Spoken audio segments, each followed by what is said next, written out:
Hi. Hello. Welcome. I'm glad we got the opportunity to sit down with you today. I got an opportunity to hear the song. Yeah, and I think just like others, you should really tell them how the song was created and why it was created. It's a lot of telling.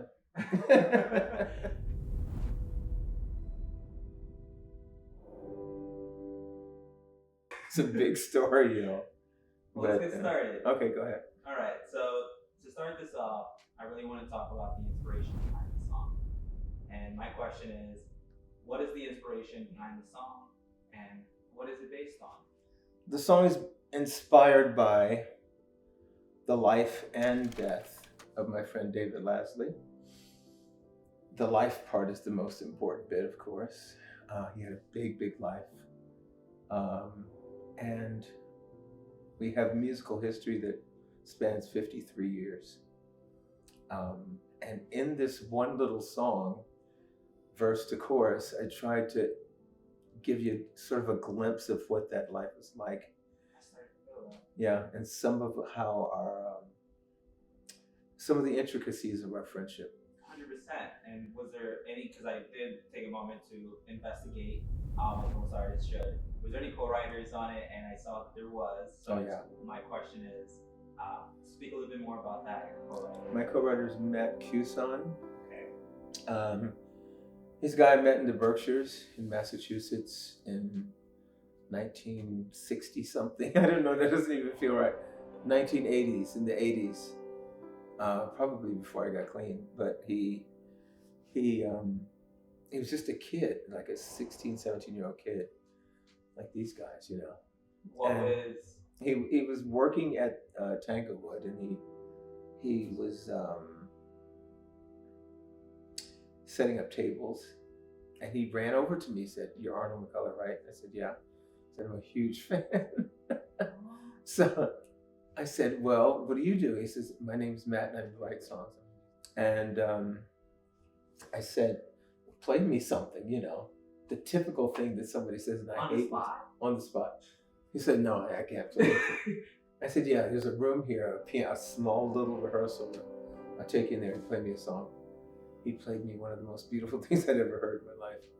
And that was the beginning of our relationship. That night, we stayed up all night and wrote our very first tune, which made it onto one of my records. Anyway, Matt and I have a relationship as co-writers. Did you, because I know you were talking about this with your co-writer, so did your co-writer ever meet David? Oh yeah.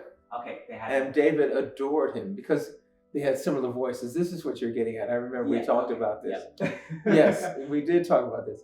Yeah, Matt sings in a high range, but not falsetto. He just has a really high first tenor, but it's a soft. So his voice also sounds like a black person. And he emulates it. So here I am, all this time, my whole life, around these white guys who sound like black people, just because I met them, and that's what has happened in my universe. Anyway. So writing the song and explaining to the co-writer your connection. Oh yeah, I didn't have to explain. He knew David. They had met one another, and they were mutual admiration society. He loved David's writing. He loved David's voice. David loved his writing, and David loved his voice. So it was a no-brainer that Matt and I should write this song together, and that Matt should be the one to help me get it out here. And that's what I'm here to do, just get it out to the public and let people know what it's about and why I wrote it. As co-writers. And he played the keyboards and created most of the backing vocals that we sang together. So he would do 3 tracks of vocals, probably 6 tracks of vocals, and I would do 6 tracks, and we blended them together to make, that sort of wall of sound that David and I have always loved, and from the doo-wop days and all the backing vocal singer days and all that stuff. Messing with those layers of different vocals and different ranges with different layers. Yeah. Right. The only other instrumentation is a bass. It's kind of like you turn your voice into an instrument. And there's a bass guitar on there, and that's it, Jimmy Johnson. to continue the rhythm, because I'm getting so much good information. Since we're talking about it, what was the musical element used to convey the message and the mood of the song?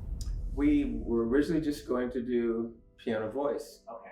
Which was a big deal for David. He loved piano voice demos. He actually did a full double album of piano voice demos. Double album? Yeah, of all the things that he never got to record or no one ever recorded.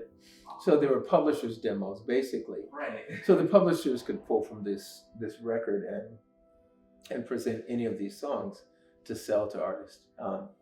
So piano voice was important to him and important to all of us, because when I moved to Los Angeles, that's how I made my living. I was doing piano voice demos for publishing companies. And I had a rate for the lead vocal and another rate for backing vocals, So you get a nice few checks over a month or a few months, So the point is that piano voice was the way to go because of David's inspiration and who he was. And Matt's backing vocal arrangements are, well, he's been nominated for Grammys for that. Wow. For King's Return.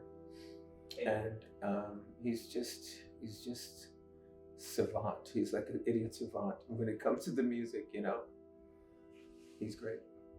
I love that you spoke on the instruments and the piano, because in the song there are pianos, and I wanted to ask, is there a choice of instruments, because there's multiple instruments within the song, but was there a choice in instrumentation because of David, or did you just go with what was around you at the time?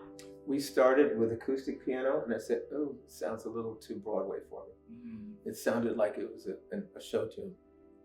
And my voice can sound like that. I know I've got a legit theater voice, and I know it can be sometimes very big. So a piano voice demo is just going to sound like a show tune. Yes.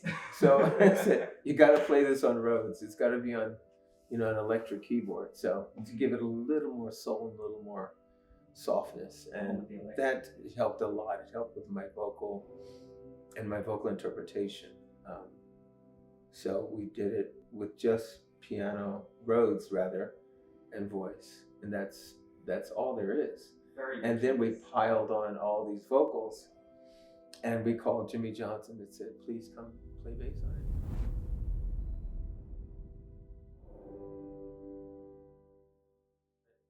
My last call, by the way, was to James Taylor, but I couldn't get him to play guitar. I wanted James's guitar because the historical part about me working with David is that, well, first, way before, David and I worked in Hair together, the Broadway musical Hair.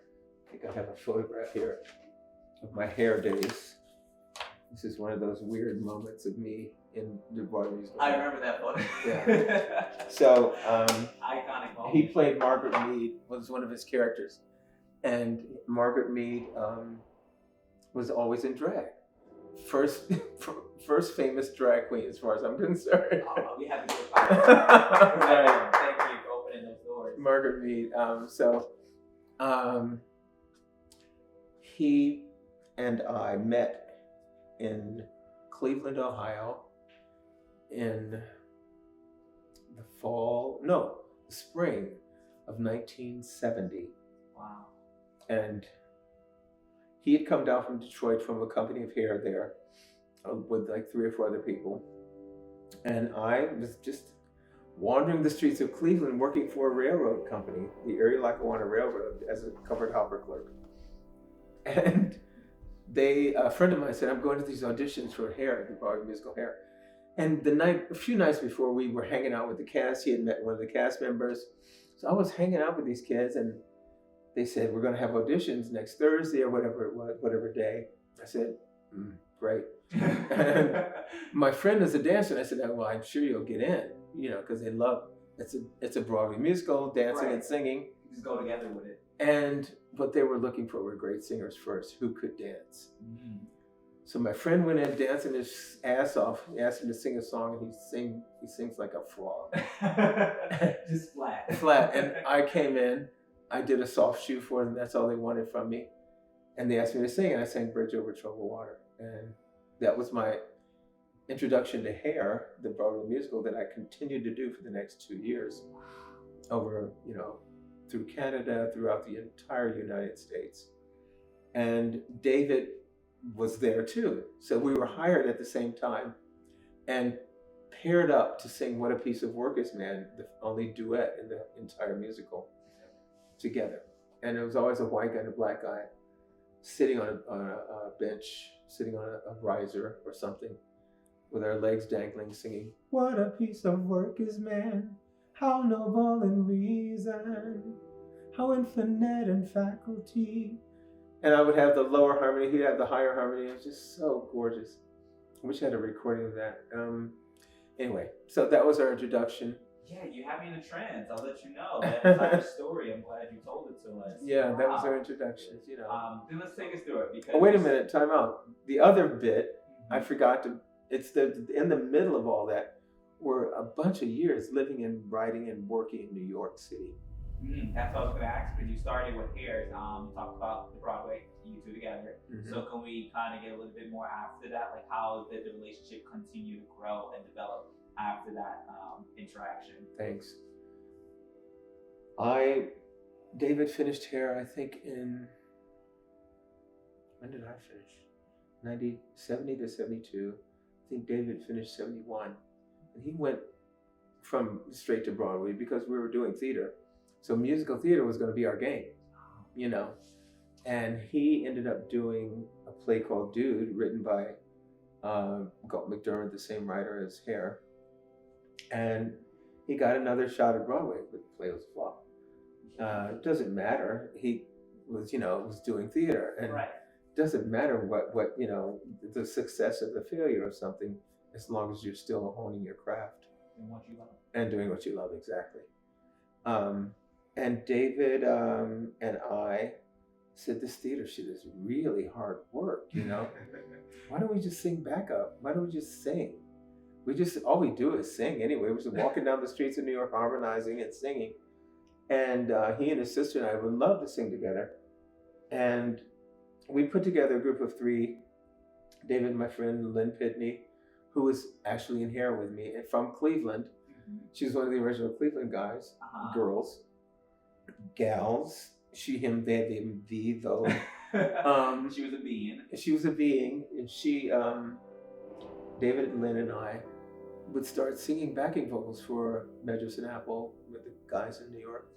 And we did the demo tracks for Tony Orlando and Dawn, the TV show.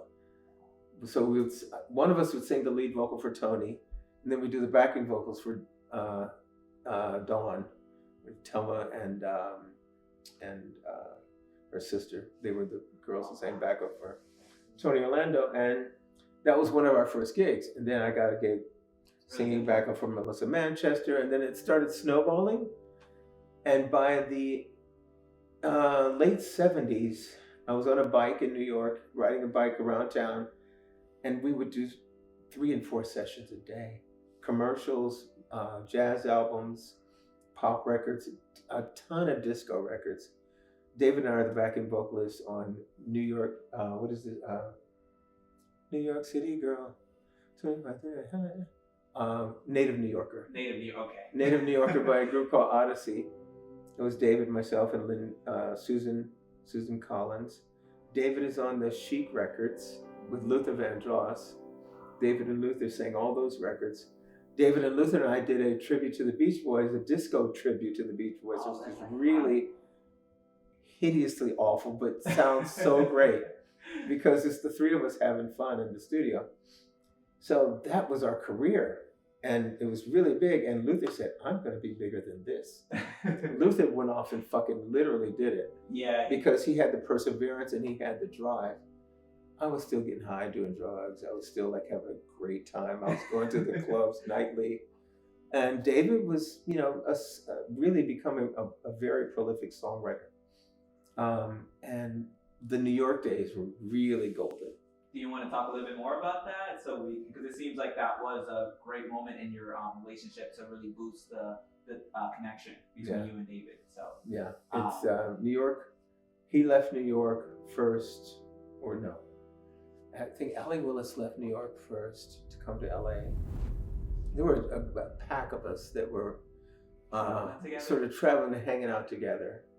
Did you guys have like a group name? No. we would call ourselves the 21st Street Club because there were two people live on West 21st in Chelsea. And we would sometimes call ourselves the 21st Street Club. That was Andre DeShields, who's still in New York. He's like a Broadway diva now. You know? Oh, wow. Elena Reed, who's passed away. She lived on the Upper West Side with us. She was our mother. She cooked. We did hair together. It's just so much history. I can't even get it all on tape.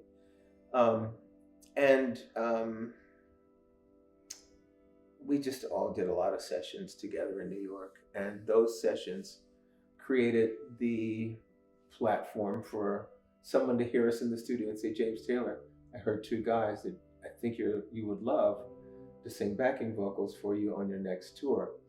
He had never had singers. He only sang with himself, and maybe he and Carole King would do a tour and she would sing with him. But he had been piling a lot of backing vocals on the records. He needed to replicate that live. And he called David after seeing us on Saturday Night Live, maybe with Jennifer Warnes, and also on record with a friend of his. And he said, come by my house. I want to sing with you guys, see what it feels like. We got there about noon. We didn't leave until like 7 that evening. Oh yeah, you guys were good. Just singing everything and anything. Doo-wop, James songs, other people's songs. We just sat there and drank water for 7 hours. And we weren't separated except for the fact that David left the tour. And I just left just last year. And I've been back since to sort of sit in, but you know, it's a long life of touring, which is a very exhausting thing to do. 100%. I know. I can imagine. You know, you've been doing it for a while. Packing and traveling all the time. So that's our hair history, our New York history, and our California history. A little of our California history. Well, let's be a little bit. So to keep the flow going, I want a little bit. I'm even tongue twisted because I'm still just thinking about the story, to be honest. But as we continue, I wanted to get into the lyrics, the meaning. So my question is, what is the meaning behind the lyrics? Is there any symbolisms or metaphors that you want to amplify for us? Great. It's a good question because we call it Ode to David, but I call it Old 8 Mile. O-L-E or O-L apostrophe L, Old 8 Mile. Why? Because Detroit, one of the longest roads running through the city of Detroit is 8 Mile Road. And Eminem has mentioned that. Yeah, he made it iconic. Right, exactly. So I wanted to call it Old 8 Mile because it sang better. But the actual tour bus was on its way to Grand Rapids, where David was in hospice care. And I was basically going to see David at the end of his life. And the song came about on the tour bus. We were on the road. We were winding this tour down, and one of our last stops was Grand Rapids, Michigan, which is exactly where he was. The hotel was like a 10-minute Uber ride from there. And I said, David, I'll be there. He was, before he got sick, he was planning on coming to see the show and all this stuff. But anyway, the point is that on that ride, I wrote the lyric because I was listening to his voice in my head.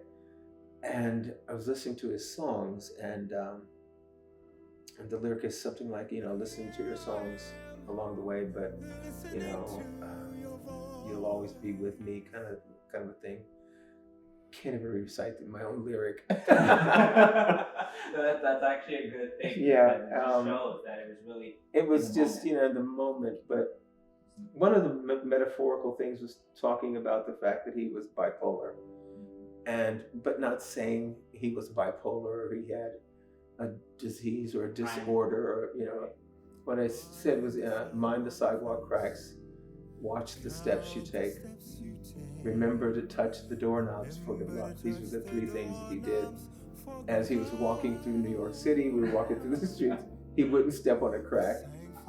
You know, you've heard that, Yes. step on a crack, break your mama's back. Yeah. I was David literally would not step on a fucking crack. I can imagine. You know, and Probably like he counted in his head. People who have autism or autistic stuff often count a lot. So there's always numbers going. He remembers numbers like crazy. And he counts and counts and counts. Just amazing to me, which makes him a great singer because of the mathematical, thing. Music is math, 100%. People don't know that. So that was one of the metaphorical moments, I think, in the lyric. It's in the chorus. Well, let you know, the lyrics are very rich. Thanks. Kind of helping your memory there. Very rich lyrics, and I love the breakdown that you gave to let us know that those lyrics really are truthfully deep, and to know that you were writing that on your way to your last show where he was there. He was in Grand Rapids, and the bottom line is that I was on the bus listening to his songs. I don't know which song I was listening to, but one of the songs he had written, he had earbuds on, and I got a text message in my earbuds, and it was about 3 a.m. It said David passed away at 3 a.m. and we were arriving about 8. So he left before we could arrive. So here I am writing these words about him, and I just sort of put the words away for a while until I could come back together and finish the song and come up with a real, full circle with it. So I didn't get to formally say goodbye, but they put the phone to his head in his hospital room, and I told him, I'll be there at 10:30. James is going to come with me. We're going to come and say goodbye to you.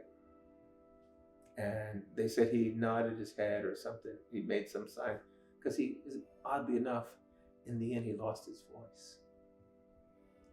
So he couldn't even speak. It's kind of like was letting him know that him being alive was being a great singer per se. Because like you say, in the end, he lost his voice. And I look at that as kind of like the show is done. The show is done. Right. Because something you love. That's one of the metaphors that I bring up. The curtain is down, the screens are folded and packed. I specifically said that. And that's what was going on the night before, I'm getting on the bus. Oh my God, I was kind of anxious to know that I'm on my way to Grand Rapids, and to see my friend for the last time, hopefully. But I didn't get to make it. Well, oddly enough, his niece was there and she met me. I said, what are you doing? She said, oh, we'd like to meet you. And I said, well, I think I'm going to go do some laundry. I said, this is a day off. This is what I do on days off. I went and did laundry, and we met for lunch, and that was it. And I like that. So my next question, I want to go into love, so contributions. So on the song, there was multiple contributions. Mm-hmm. Can we speak a little bit more about the contributions that were given to the song and how it really, how it was important to get those contributions to create this song? Like, was there like a certain mixer that you got? I see what you're saying. Yeah. No, it was all Matt and me. All Matt and you. It was basically Arnold and Matt, and I told Matt we were too close to this, so we did send it out to someone else to mix and master. Jan, friend of Matt's on the East Coast. So Arnold and Matt, Jimmy Johnson, James Taylor's on there in his spirit, I know, and David is in there. We found Jimmy found an old piece of music with David's voice where he's singing "It's All Right," and I think it was something that Jimmy saved from. We did a lot of recording with James on the road. We would go into hotel rooms, or we'd find a studio on the road, finishing up an album, whatever. And there was just this piece of tape of David saying, "It's all right." And we found 3 of those, put them together, and as I'm singing the chorus, the out chorus, here I am, whatever the words are. David's going, it's all right in the same key. It's the end of the song, you know. So we found this piece of music that we were able to insert and have David there too. So, you know, the beginning and the ending come all full circle. Everything comes full circle, you know. Because I'm fully paying attention because you wrote this song on your way to see him, and you know, the song was not completed that day, and it comes to be that David helped you write the song because he's on it and he has his own lyrics that he put in there. Yeah. So you guys wrote the song together, and it also sort of, yeah. Yeah, and it also hits me to think that that was, you know, what you would love to say to you if the. It's all right. It's all right for you to you know, feel heartbroken, or for you to feel lost, or for you to feel gratitude, or for you to feel whatever you're feeling. Whatever the feeling is, feelings are all right. And then most of us spend most of our lives running from feelings. But whatever that feeling is, it's all right. 100%. Yeah. My next question is, what is the emotional roller coaster you intended the song to take the listener through? For example, did you want us to feel a certain type of happiness in the beginning, a certain type of sadness in the beginning, a certain type of passion? When you and your co-writer were writing this, what was the emotional roller coaster you wanted us to go through while listening to this song? Lyrically, it was basically being on a tour and being on a bus and trying to get to a location, and the location is to be with your best friend before he passes away. So that's the journey of this song. Being on the bus, being on the tour, finishing the thing, and then reminiscing in the choruses, you know, all the choices we made in spite of, you know, our plans, or in spite of what we wanted. These are real choices that we make in life, and we made choices, and we don't apologize for them. We don't apologize for any of the choices we made, and I think that was one of the cool things about David. He never apologized for being who he was mentally, physically, or spiritually. He was a very spirited human being, and his spirit spoke way louder than any of his words. I'm just gonna take a moment because I love that you said that, because I saw one of his videos on YouTube of him playing it. Not him playing the piano, someone playing the piano for him, and him singing. And it was around the time one of his legs had been removed. Yeah. But yeah, his friend Roxanne Seaman. His spirit. She was with him, as you know, we were all together with him, but Roxanne was one of those who would go above and beyond, and she carried him from the nursing home into her house in Los Angeles. So she brought him from the desert to LA, and he wanted to sing and play with our friend, can't think of his name, but the guy who was playing piano, Mitch was his name, and Mitch is a dear friend, and Mitch played Over the Rainbow for David, and it's just a gorgeous rendition. And the funny thing is, he's doing this to pitch himself up, which he does, and he would, you know, apologize at the end of the song. He'd apologize for the way he was doing things. You know, but in spite of all the choices you made, you were beautiful. Amen. You know what I mean? That's the same thing. That's basically the thing I think I wanted to portray.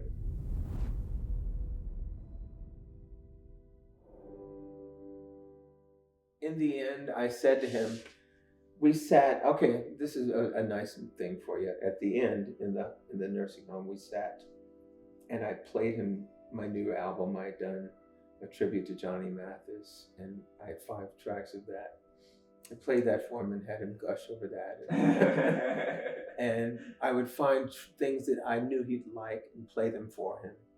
And because he was not at all technologically what is the word? Technologically inclined. He was not inclined technologically. And he you know, he would use a phone but struggle with it like I do. he would not be able to do an iPad or a computer, just couldn't pull it together. And I was pulling up video for him and all this amazing content that's just been out there forever that he had never seen. What was one of the things that you pulled up that amazed him that day? Probably Jesus Hit Like an Atom Bomb thing I did with Rycooter. I pulled that up maybe. Or I'd pull up some, there was a performance of his at Reno Sweeney's in New York City that someone had put up and that he had never seen before, which was just gorgeous. And he was just soaring and singing like a bird. Oh, I can imagine. Yeah. So anyway, that's enough about me and David. Thank you so much. You're welcome. I really appreciate you for giving me your time and helping me find a way to present this song to the public without too much, not in the normal way, without context. They needed context. 100%. Yeah, that's what I was trying to get to. Well, thank you for having us. Thanks. Thank you. How are you guys doing? Was that too much? I know this one.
Sorry.